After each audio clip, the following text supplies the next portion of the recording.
इस पे जवाब जरा दे। बहुत इंपॉर्टेंट है हाजिर खान साहब, जरा आप प्रोफेसर कुमार की बात का जवाब दीजिए, क्योंकि वो ये कह रहे हैं कि इन संपत्तियों पर नहीं कोई दावा किया जाता, और सिर्फ इसलिए नहीं किया जाता है क्योंकि यहाँ पर एक डर रहता है, वरना गरीब मुसलमान की तो जमीन ऐसे हड़पने के लिए बैठे हैं, वो बेचारे दरकार करते रहे, कोई सुनने वाला नहीं था।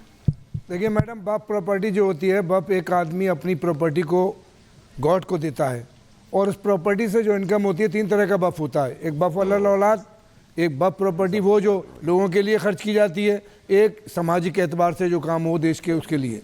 बात यह है कि किसी की दूसरे की प्रॉपर्टी कोई भी आदमी वक्फ नहीं कर सकता, ना पहले कानून के एतबार से ना आज के कानून के एतबार से। इतनी कर ली गई है अगर दाऊद की प्रॉपर्टी है, उसको सरकार की जिम्मेदारी बनती है उसको अपने कब्जे में ले।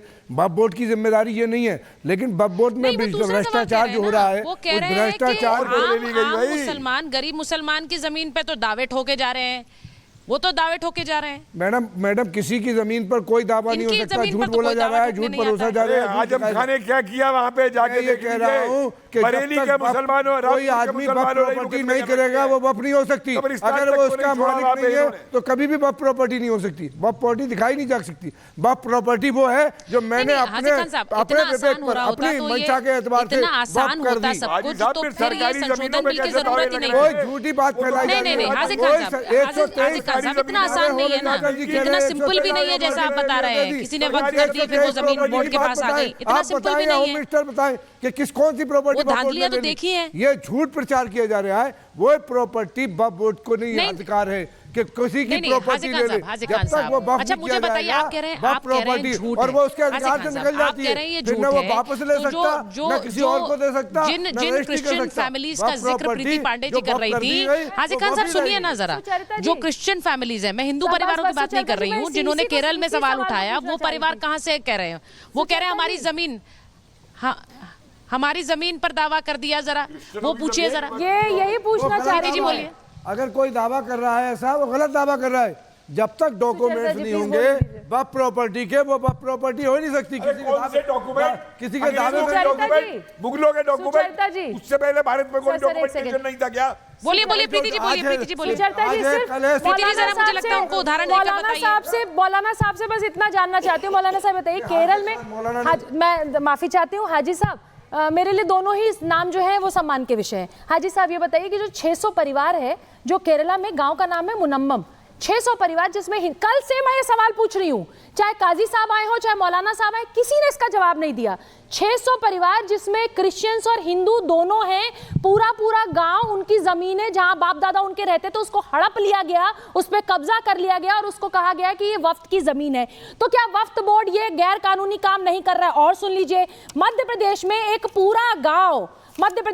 पूरा गांव जिसको हथिया लिया गया, जिले का नाम है रायसेना, पूरे गांव को वफ्त ने अपनी ग्रेवयार्ड की जमीन बोल के, अपनी जमीन बोल के उस पे कब्जा, कब्रिस्तान बोल के उस पे कब्जा कर लिया। सुन लीजिए, खाली करने के लिए कह दिया, जो शिवलिंग और मंदिर है उस पे भी कब्जा करने के लिए कह दिया, गांव वालों को कह दिया जमीन खाली करो जी, ये तो हमारी कब्रिस्तान की जमीन है। ये सही है? आप अभी कह रहे हैं कि वक्फ बोर्ड ये नहीं करता, जमीनें कब्जा नहीं करता, है झूठे केसेस है। तमिलनाडु में 1500 साल पुराना गांव, जब इस्लाम की उत्पत्ति नहीं हुई थी ऑफिशियली, तब वो पूरे गांव को ये कहा जाता है कि वो पूरा गांव वक्फ बोर्ड की जमीन है। अरे मुझे समझ नहीं आ रहा है, केरल, मध्य प्रदेश, तमिलनाडु, 3 बड़े स्टेट का मैंने आपने नाम बता दिया, और आप ये कह रहे हैं कि वक्फ बोर्ड की जो ये केसेस हैं ये सारे फर्जी केसेस हैं, ऐसा नहीं हो सकता। आप ये काजी साहब सिर्फ इतना बता दीजिए कि ये जो गांव है, ये जो लोग हैं, वो सही कह रहे हैं कि नहीं, और ये जो हो रहा है धांधली और कब्जेदारी, वो गलत है कि नहीं? बस मैं इतनी बात कहना चाहती हूँ। मैडम, वक्फ बोर्ड की प्रॉपर्टी जो है उस पे जो कब्जा करे वो गलत है, और वक्फ बोर्ड किसी की प्रॉपर्टी पे कब्जा करे वो भी गलत है। एक मिनट, कल आप मेरे घर को सुनिए, मेरा सवाल पूरा होने दीजिए। फिर कल मेरी जमीन, मेरे घर को आप ये कह दें, वक्फ बोर्ड के लोग आए और ये कह दें जी ये तो वक्फ बोर्ड की जमीन है, तो वक्फ बोर्ड की जमीन हो जाएगी क्या? मैडम वो सुन लीजिए, जवाब तो ऐसे तो हो रहा है। अच्छा, आपको कोई लेटेस्ट बता दे। ऐसा हो रहा है, ऐसा हो रहा है ना हाजिर खान साहब, इसीलिए तो सवाल पूछे जा रहे हैं। सुबह से बात कह रही हूँ। मैं ये कह रहा हूँ मैडम, नहीं, कल कमलजीत सहरावत ने संसद में जो बात रखी उन्होंने अपना व्यक्तिगत उदाहरण दिया है। हाजिर खान साहब अगर आप चाहें तो मैं सुनवा देती हूँ, मैं वो बयान भी सुनवा देती हूँ, वहाँ से ग्राउंड रिपोर्ट भी हमने आज की है। भारतीय जनता पार्टी ने और भारतीय जनता पार्टी और वक्फ बोर्ड का चेयरमैन मध्य प्रदेश में घपला कर रहा है। कर्नाटका में कांग्रेस की सरकार है, अगर वहाँ वक्फ बोर्ड का चेयरमैन है कांग्रेस का, वो घपला कर रहे हैं। आप वक्फ बोर्ड को जिम्मेदार नहीं मान सकते। वाह वाह वाह वाह, वक्फ बोर्ड चोरी करे जिम्मेदार न माने, वक्फ बोर्ड कब्जा करे न माने। नहीं, ये तो गलत तर्क है। हाजिर खान साहब, ये गलत बात तो पूरी हो जाने दीजिए। इतने न्यूज़ है और ये मुसलमान परिवार में भैया मेरी बात सुन लीजिए। कौन बना रहा है वक्फ बोर्ड का चेयरमैन? के दो द्वीपों को, अरे माफिया को जिम्मेदारी वक्फ बोर्ड के चेयरमैन की है और प्रदेश की सरकार की है। वक्फ बोर्ड के चेयरमैन और प्रदेश की सरकार मिलकर माफिया को दे रही है। वक्फ बोर्ड नहीं दे रहा, वक्फ बोर्ड तो अपनी आदिकाल से। आप मुझे सिंपल एक लाइन बता दीजिए, भेंट द्वारका के दो द्वीपों को किस हैसियत से द्वारकाधीश वक्फ बोर्ड ने ये कहा कि द्वारकाधीश के दो द्वीप वक्फ बोर्ड की संपत्ति है? बताइए जरा मुझे, तो कह रहा हूं, आप मुझे बताइए, बड़ा सिंपल सा सवाल है, जनता को बताइए ना कि द्वारकाधीश अगर वक्फ बोर्ड पे पेपर नहीं है, आप बोलने दीजिए, प्रीति जी उन्हें जवाब दे और किसी ने वक्फ नहीं किया है तो वो गलत है। मैं क्या तो रहा हूँ, आप सुनिए नहीं रही। लेकिन एक मिनट मध्य प्रदेश में, गुजरात में, बिहार में 20 साल से भारतीय जनता पार्टी और उनके पार्टनर की सरकार है और वक्फ बोर्ड का चेयरमैन सरकार बनाती है और घपला सरकार करा रही है, वक्फ बोर्ड का चेयरमैन कर रहा है। मूवी माफिया आप वक्फ बोर्ड थोड़ी कर रहा है। मेरे बाप मर के चले गए, वो अपनी प्रॉपर्टी दोबारा वापस काजी साहब, अभी तक ट्रिब्यूनल में चेंजेस नहीं हुए थे। 7 लोग जो बैठते थे वो आपके ही लोग बैठते थे। पीड़िता को कभी न्याय नहीं मिलता था। अब ट्रिब्यूनल में डीएम भी आ गया, अब ट्रिब्यूनल में दूसरे लोग भी आ गए। मुंबई भी जाऊंगी, प्रियंका का रुख कर लेते हैं, उसके बाद वापस सवाल पे आते हैं। प्रीति जी, एक सवाल बड़ा इंपॉर्टेंट है, मैं चंद्र प्रकाश जी से पूछूंगी, लेकिन पहले मुंबई चलते हैं प्रियंका के पास। पहले मुंबई जाते हैं प्रियंका के पास, वापस आती हूँ, क्योंकि जो हाजिर खान साहब बोल रहे हैं कि वक्फ बोर्ड के चेयरमैन सरकारें बनाती हैं, तो जब वक्फ बोर्ड के सवाल उठे और जिनको ये जायज मानते हैं तो सवाल सरकार से पूछ दो, और जब सरकार संशोधन करती है तो बोलते हैं मुसलमानों के मामलों में हस्तक्षेप कर रहे हैं। ये दोनों तरफ से चित भी मेरी पट भी मेरी नहीं होगा ना, जिसमें सवाल तो पूछे जाएंगे। एक बार प्रियंका के पास जाते हैं। प्रियंका, जरा मुंबई से बताइए, क्या तस्वीर आपके पास है? कुछ लोग हैं आपके साथ जो इस पर बोलना चाहते हैं, क्योंकि देश देख रहा है कि देश की संसद में एक कानून को लेकर, एक बिल को लेकर चर्चा चल रही है। आप बताइए, वक्फ बोर्ड को लेकर क्या कुछ मानते हैं? इसे संवैधानिक या असंवैधानिक कैसे देखते हैं? असंवैधानिक है। हाँ। नहीं, इसमें बदलाव हुआ है, इसको लेकर हम देख रहे हैं भोपाल में मुसलमानों में खुशी की लहर है। आप लोग क्या सोचते हैं? नहीं, वक्फ बोर्ड गलत है, ऐसा होना नहीं चाहिए।